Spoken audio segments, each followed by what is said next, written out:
Welcome to the Fit Vegan Podcast, the show where we help you optimize your health, fitness, and mindset on a whole food, plant-based lifestyle. My name is Maxime Sigouin. I am a former triathlete, powerlifter, bodybuilder, and basketball player, and I've been vegan for over 9 years. I'm also the founder and CEO of Fit Vegan Coaching, which has helped over 500 vegans from 20 different countries to completely transform their bodies and their health. I'm excited for you to hear today's episode. Let's get into the show. All right, good morning, everyone, and welcome to another episode of the Fit Vegan Podcast. Today, we're going to talk about how getting in shape can help you become a better partner, a better parent, a better friend, a better entrepreneur, a better everything. So ultimately, what changed my life and allowed me to progress and build the things that I've built that allowed me to accomplish so much is all because of fitness. So let me explain this. Fitness and so basically fitness and nutrition, when we talk about fitness and nutrition, I see it more as having the ability to master your body, right? Being able to do with your body as you will and transform it into whatever you need to transform it to get the job done, right? So if you can build the habits and build a discipline to be able to transform your body, those skills will translate to other areas of your life. It builds you a nice foundation and structure of discipline throughout your day that when you have time blocked off to go to the gym, you go to the gym. When you have time blocked off to eat your meal, you eat your meal, or for meal prep, and you meal prep. And those little tools will start to apply to other areas of your life, whether it is business, date night with your partner, whatever it may be. Because when you try to master your body, it's one of the hardest things to do because you're emotionally involved in a process. You live within your body on a day-to-day basis versus when you're running your business, right? There's times where you can kind of disconnect. I know it's a bit, you don't really totally disconnect from business, but you actually can because it's removed from you, right? It's not like in your physical body. So if there's pain in your body, you have to deal with it. If you're feeling inflamed, you have to deal with it. You have indigestion, you have issues with your gut, you have to deal with it. You have knee pain, joint pain, whatever it may be, back pain, you have to deal with it. So by you improving and having to switch over your nutrition is something that's very emotionally loaded. And that's why it's so hard for most people to try and lose weight, right? There's so many emotions put into food, and it's one of the number one overused, I would just call it just drug in terms of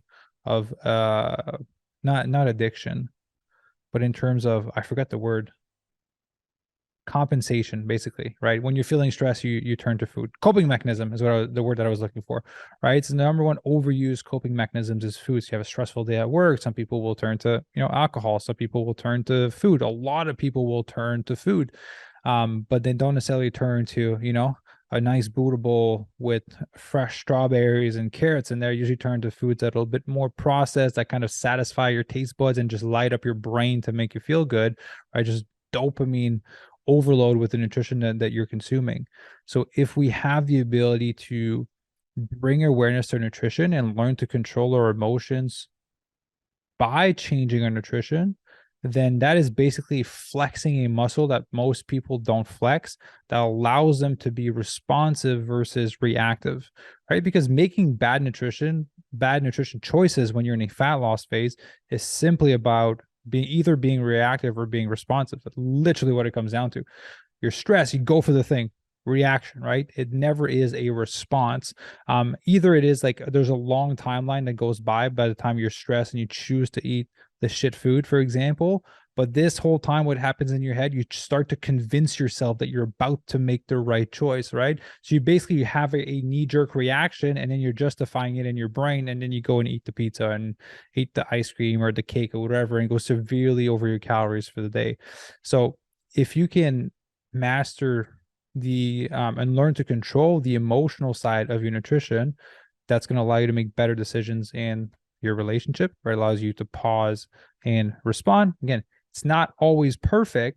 And I have to say this because Ivy's listening to me, right? It's not always perfect, but you get better at it, right? It's literally a muscle that most people don't flex. So bring awareness to it, learn to be like, okay, I want to do this. I'm not going to do this because it's not the right thing to do. It's not the right food to eat. It's not the right action to take. It's not right necessarily for me to skip my workout right now. just because I don't want to and I watch TV instead, like I should go to the gym, then making the choice of going to the gym. And so for the training side, right, it's a little bit less emotional when it comes to exercise, right? It's more of a thing of energy and psychology and structure of your day. And so if you have the ability to start building your workouts into your week and respecting that, it allows you to have discipline, right? It allows you to be like, when I say I'm going to do this thing, I'm going to do it. When I say I'm going to be somewhere at some time, I'm going to be there at that time. So it allows you to build that little internal level of discipline, which will increase your confidence. And what happens is really beautiful when you start to when you start to gain control over your nutrition, you start to be able to make better choices, right? You start to get control over your exercise and you start to exercise. It's kind of a snowball effect. There's momentum that's being built. Because if you don't feel that great right now and you start to switch your nutrition and training, you slowly start to feel better, right? And at one point, it starts to become exponential. You may have less energy and it's harder for you to like not have cravings and make the right food choices. But as you kind of clean up your body, it becomes easier to not make the bad choices. You start to naturally have more energy. Therefore, you can do more per day, right? And then that snowball effect takes place. And then naturally, you just have more energy. You're feeling good. You're able to go to the gym and it kind of self-fulfills itself at that point. So by mastering your nutrition and your body, when you gain control over those two, it naturally will increase your level of confidence in yourself, right? So a lot of people will talk about increased confidence when they talk about, transforming their body. And it's, yes, it is I know it's a superficial thing, but it's superficial, like physical thing. Like you just feel better. You feel that you look better according to what, society standards and all that. Like you feel like you fit better in your clothes, your favorite pair of jeans that you've been wanting to wear for the past 10 years. Now you can wear them and you're happy about that. Like it does boost your confidence in a way. But the best boost of confidence and how I personally like to see confidence is you've gained trust in your ability to follow through on the things that you said that you were going to do. I think that's the ultimate form of confidence. I think that will give you more confidence than losing 20 pounds. Like you will lose 20 pounds by default by doing that, but it's more than just losing 20 pounds and fitting better in your clothes. It's like, you're the shit because if you say you're going to do something, you have proof in history that you can do it. And I'll be honest, a personal transformation is harder for some people than leveling up in a career, starting a business in other areas. So if you can gain that, you've just gained and given yourself proof that you have the ability to follow through on the thing that you said that you were going to do, even though it can be emotionally challenging, even though it can be time consuming, even though you have to make sacrifices or play around your schedule to make it happen. That's ultimate confidence, that when you choose to do something, you're going to crush it because you start to have a stack of proof that you can do that. That's what fitness gave me. It was my first, and I was a very insecure kid growing up. I was like 6 foot, I was 6 foot like 4, I think, like mid high school. And I weighed like probably like 140, 150 pounds. Like I was really skinny. I was like a toothpick. I didn't have a lot of confidence. That's when I started exercising and doing all these things. But it started to give me confidence in my ability to follow through on things. Because I always thought that people always told me that I was lazy, that I was a procrastinator, and blah, blah, blah. And then when I started into fitness, I'm like, well, how am I a lazy procrastinator? If I have the ability to hit the gym 4 to 5 times a week, manipulate my nutrition and transform my body in that way, right? And so it started to give me proof of like, oh, I am not this thing. And then I started to act differently. I started to show up differently in the world. And it gave me enough confidence to go for new opportunities, to go for new things, and ultimately level up to where I'm at now, which is ultimately the best position I've ever been in my entire life.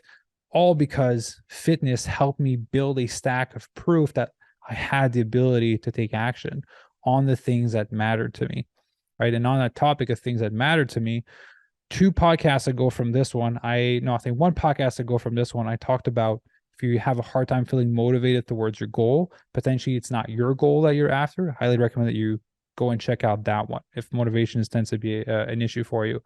But yeah, ultimately, by you learning to master your body emotionally through nutrition and just a structurally and discipline wise through the training, then you can now grab this set of tools of being responsive versus being reactive, having an organized structure and schedule and following through on the thing that you say you're going to do. Just going to the gym and when you say you're going to do your workout and doing all your workouts for the week, that is a form of you doing the thing that you say you're going to do. And then you start to bring that confidence into other areas of your life. Okay, I can take this project on because I know I can be disciplined. I know I can make the right choices and be responsive versus being reactive. You can bring into your business, into your relationship with your partner, with your kids, whatever project you're working on, and it ultimately allows you to level up your whole life as a whole. Right. So if you think of like life being a pyramid, the solid base is mastering body and nutrition, and then the rest can be built on top of it. And it's going to be a really solid foundation versus if you're trying to tackle everything else, potentially you are struggling, you're missing that core foundation. Everyone should have the ability and should work on being able to get a handle on their body and their health, because I swear to you, it levels up every other area of your life. So this podcast is going to be a little bit shorter. Hopefully it was helpful and kind of help bring some insights and a different perspective as to why you should start exercising and why it's important for you to get a control of your body. Because if you're struggling with other areas of your life, this is one that if you focus on it, other things, other beautiful things will start to happen by default, simply by you spending more time on getting fitter. So hopefully this podcast is valuable. If you need help getting fitter, there's a link down below to book a free breakthrough coaching call with me, build you a little game plan on how we can get you lean, thrive, and get you fitter on a whole food plant-based lifestyle. Hopefully excited to, have a conversation with you. Hope you enjoyed the podcast episode, and I'll see you in the next one.